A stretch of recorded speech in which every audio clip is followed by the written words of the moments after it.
हमारे धर्म गुरुओं को हमारे धर्म ग्रंथों का भी ज्ञान नहीं था। इस कारण से हमारे उन अनमोल रत्न, जो अनमोल खजाना हमारे घर में छुपा पड़ा था, ये हमारे धर्म गुरु उसको हमारे सामने रख नहीं सके, जिस कारण से हम गरीब से गरीब होते चले गए। हम आध्यात्मिक गरीब हो गए, निर्धन हो गए। कबीर साहब कहते हैं, कबीर सब जग निर्धना और धनवंता ना कोई, धनवंता सो जानिए जिस पर राम नाम धन होए। तो हमारे पास राम नाम धन नहीं रहा, जिस कारण से हम भिखारी बन गए। तो पुण्यात्मा, अब हमने फिर राम नाम के धन को पुनः संग्रहित करना है, शास्त्र अनुकूल साधना करके। अब आज का जो समागम प्रारंभ हुआ है, इसका उपलक्ष्य है कि ज्येष्ठ सुदी पूर्णमासी को वो परम अक्षर ब्रह्म, जो हमारे पिता हैं, जो हमारे हमदर्द हैं, जो हमारे दुख में दुखी होते हैं, जो हमें सुखी करने के लिए, और सतलोक जो स्थान हम छोड़कर आए हैं, जहां हम सुखी रहा करते थे, उसकी खबर बताने के लिए, खबर देने के लिए, उसकी जानकारी देने के लिए वो परमात्मा स्वयं ही आते हैं। और ये हमारे सदग्रंथ भी प्रमाणित कर रहे हैं। ऋग्वेद मंडल नंबर 9 सूक्त नंबर 86 और मंत्र नंबर 26 और 27 में, ऋग्वेद मंडल नंबर 9 सूक्त 82 मंत्र 1, 2, 3 में, ऋग्वेद मंडल नंबर 9 सूक्त 20 मंत्र 1 में, ऋग्वेद मंडल नंबर 9 सूक्त 94 के 94 के मंत्र नंबर 1 में, ऋग्वेद मंडल नंबर 9 सूक्त 95 के मंत्र नंबर 2 में, ऋग्वेद मंडल नंबर 9 सूक्त 96 96 के मंत्र 16 से लेकर 20 में, ऋग्वेद मंडल नंबर 9 सूक्त 54 मंत्र 3 में, ऋग्वेद मंडल नंबर 9 सूक्त 1 मंत्र 8 और 9 में, और भी अनेक स्थानों पर ये प्रमाण दिया है कि वो परमात्मा जो सर्वशक्तिमान है, सर्वोत्पादक प्रभु, सबकी उत्पत्ति करने वाला, वो परमात्मा ऊपर रहता है ध्रुवलोक के तीसरे पृष्ठ पर। ध्रुवलोक माने तेजो में लोक, जो सौ प्रकाशित पृथ्वी सतलोक है। उस पृथ्वी पर वो परमात्मा एक गुम्बज के अंदर राजा के समान, सिर पर मुकुट है, ऊपर श्वेत छत्र है दाता के, और सिंहासन यानी तख्त पर विराजमान है। तो जिन महापुरुषों ने परमात्मा को वहां देखा, उन्होंने भी बताया है परमात्मा का साक्षात्कार जिनको हुआ है, क्योंकि वो परमात्मा स्वयं ही उनको लेकर के सतलोक गए थे, अपना निज स्थान दिखाकर उनको वापस छोड़ा था।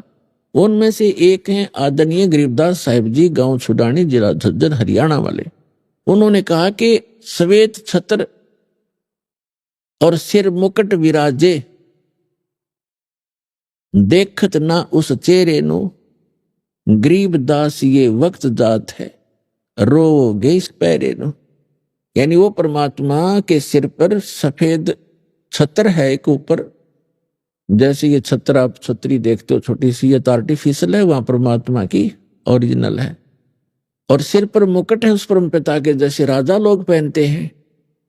यही ऋग्वेद मंडल नंबर 9 सूक्त 82 मंत्र 1 में है कि वो सर्व उत्पादक प्रभु, सब पापों का नाश करने वाला, राजा के समान दर्शनीय है, देखने में राजा के समान तख्त पर विराजमान है, सिंहासन पर बैठा है, और वहां से गति करके आता है, अच्छी आत्माओं को मिलता है जो दृढ़ भक्त होते हैं।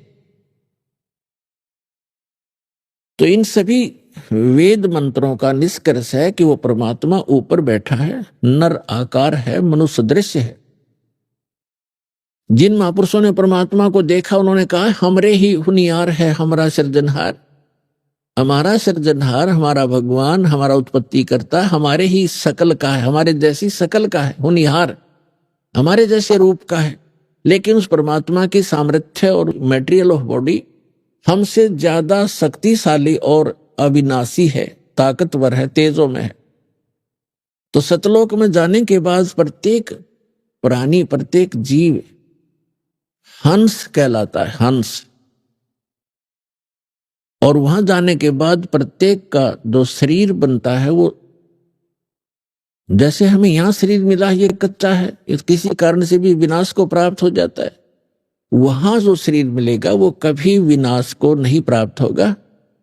उसमें नाड़ी तंत्र नहीं है, उसके अंदर ब्लड प्रेशर, शुगर, कैंसर आदि कोई रोग नहीं होता, वहां वृद्ध अवस्था नहीं है और वहां सदा युवा रहते हैं। ऐसे आपका परिवार होगा और बच्चे होंगे और एक स्थिति ऐसी आती है कि वो युवा होने के बाद फिर युवा ही रहेंगे, वो सदा वृद्ध नहीं होते।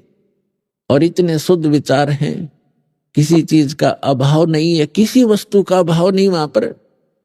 यहां तो एक हीरा आपने शायद किसी ने जीवन में देखा भी नहीं होगा, हीरा। और वहां सतलोक के अंदर हीरों के तो पहाड़ हैं, जैसे यहां पत्थर के पहाड़ हैं, वहां हीरे ठोकरों में रले मिलेंगे आपको।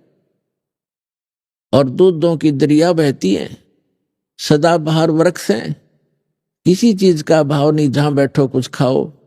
और सब पकवान आपको किसी प्रकार के पकवान, जैसे परमात्मा जब काशी में आए हुए थे 120 वर्ष रहे, तो एक बार किसी ने मजाक कर दिया था, झूठी चिट्ठियां डाल दी थी कबीर भगवान के नाम से कि सभी साधु संत आओ और कबीर साहब भंडारा कर रहे हैं। और उस समय लीला कर रहे थे दाता एक गरीब कति एक सिंपल भगत की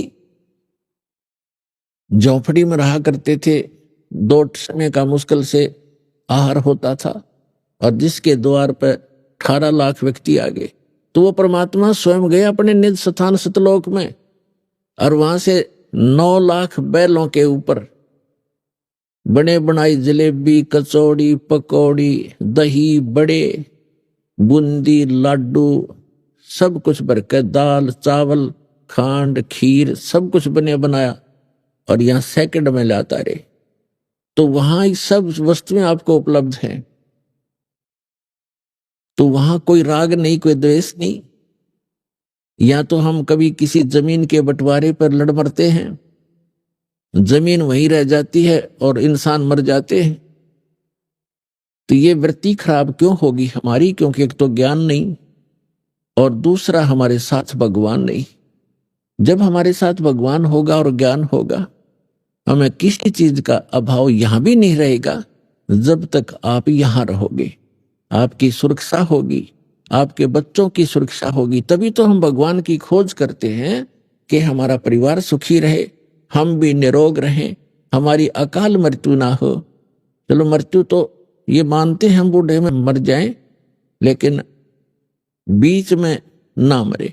तो ये इस गंदे लोक में भी, इस नासवान स्थल पर भी उस अविनाशी परमात्मा कबीर जी की शरण में आने के उपरांत ही हम ये सुख भी प्राप्त कर सकते हैं। तो ये ज्ञान हमें अभी किसी ने बताया ही नहीं और परमात्मा आकर बताने की चेष्टा कर रहे थे। सन 1398 से सन 1518 तक 120 वर्ष परमेश्वर यहां रहे, एक जुल्हाए गरीब की भूमिका, निर्धन की भूमिका की। अब वो भूमिका क्योंकि रह रह कर विस्तार से जितनी हमारी बुद्धि काम करेगी दास की, आपको सब कथाएं सुनाएंगे तब समझ में आएंगी। चारों युग में संत पुकारे, को के कहा हम हेल रे, हीरे माणक मोती बरस, ये जग चुगता डेल रे। कि वो परमात्मा हमारे पिता हम बालकों की गलती को अक्षमा करके जो हमने सतलोक में करी थी, क्योंकि सृष्टि रचना के माध्यम से आपको ये जानकारी होती है कि आप जी कैसे यहां फंसे थे इस गंदे लोक में, क्यों इतना कष्ट उठा रहे हैं। ये सजा है आपको, ये दंड है आपको यहां मिला हुआ है। और इस जेल के अंदर जो थोड़ी बहुत सुविधा प्राप्त कर लेते हैं, हम उसी को सुख मान रहे हैं। जेल में सुख सपने में भी नहीं होता। 21 ब्रह्मांड जो या जेल है काल की, इसमें सुख स्वप्न में भी नहीं हो सकता किसी प्राणी को, चाहे वो पूरी पृथ्वी का राजा हो, चाहे वो स्वर्ग का राजा हो।